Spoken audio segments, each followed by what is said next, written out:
उस राजा ने एक के सामने भूसा रखा, एक के सामने घास। शुरू करो।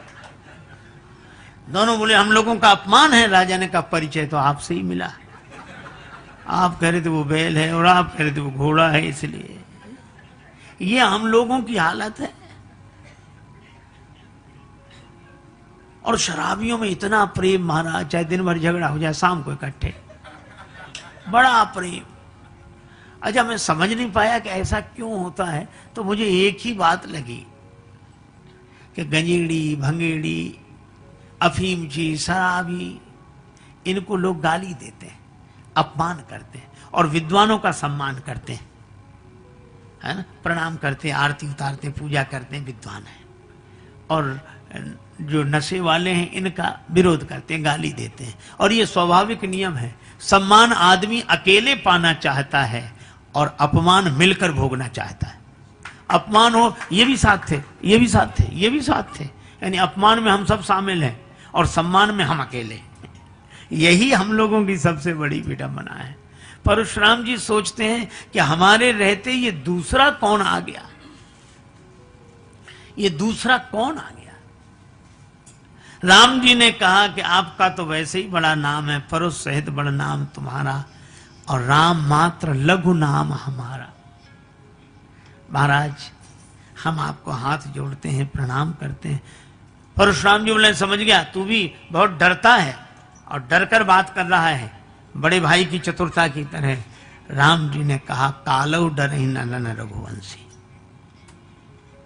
लेकिन आप ब्राह्मण हैं, हमारी यह मर्यादा है, हम ब्राह्मण का सम्मान करते हैं।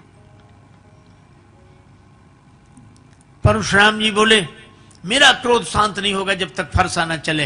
राम जी ने सिर झुका दिया, तो चलाओ फरसा। कर कुठार आगे यह शीशा, अब फरसा ही न चले। अच्छा, फरसा तो तब चले जब हाथ चले।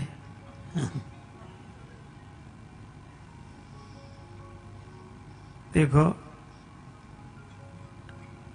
एक बार किसी व्यक्ति से किसी ने कहा कि परहित का काम है, सेवा का कार्य है, इतना बड़ा कार्य कर रहे हैं, तो अब वो नहीं कहते लेकिन सब लोग दे रहे हैं, तो तुम भी दो कुछ, चाहे थोड़ा ही बहुत दो, दान करो। सो वो क्या बोला, अभी अब सब तो कर रहे हैं, हमारा करना कोई जरूरी है क्या? नहीं नहीं, तुम करोगे तो तुम्हारे काम। तो कहने लगा अभी कौन मर रहे, बड़ा विचित्र गणित, अभी कौन मर, जब मरने लगेंगे तब करेंगे।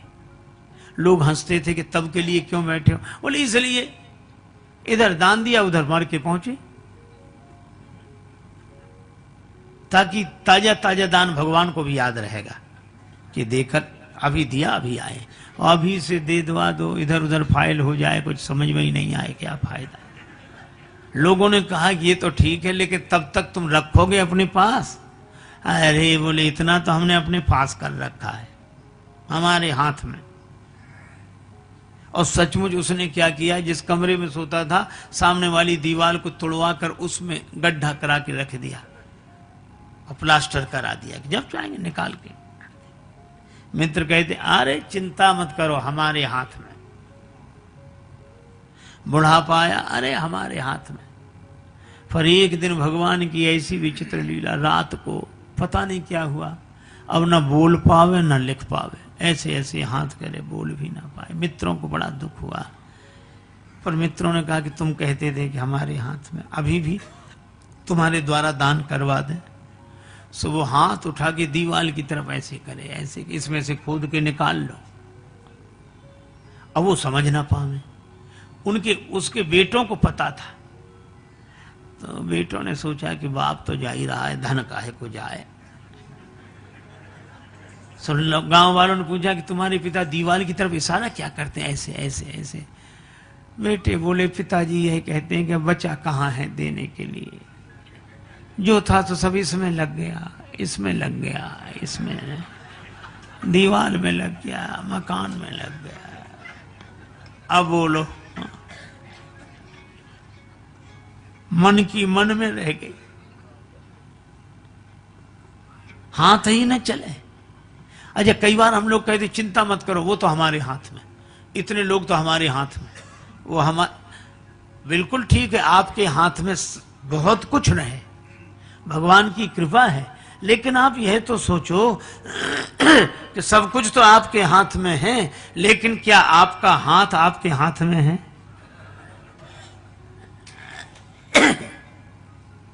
देखो घड़ी सबके हाथ में है ना? घड़ी सबके हाथ में है, लेकिन घड़ी किसी के हाथ में नहीं। किस घड़ी क्या हो जाए, हम सोचते हैं कि हमने हाथ में घड़ी बांध रखी है, जबकि घड़ी ने ही हाथ बांध रखा है। घड़ी घड़ी चल यह घड़ी कहती यही विनीत, मूर्ख तेरे जन्म की एक घड़ी गई बीत। गाफिल तुझे घड़ियाल ये देता है मुनादी, कि गर्दू ने घड़ी उम्र की एक और घटा दी।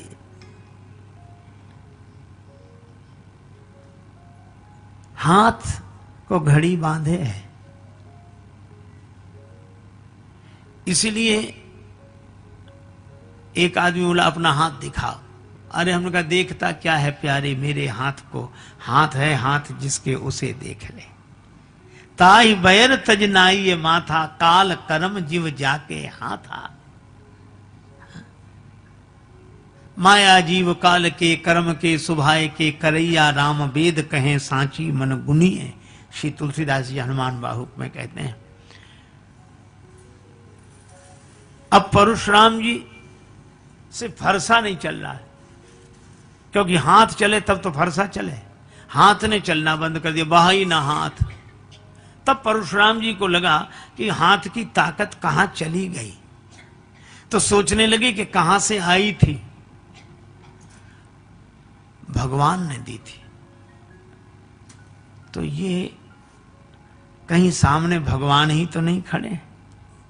तब परशुराम जी ने अपना धनुष दिया और कहा राम रमापति कर।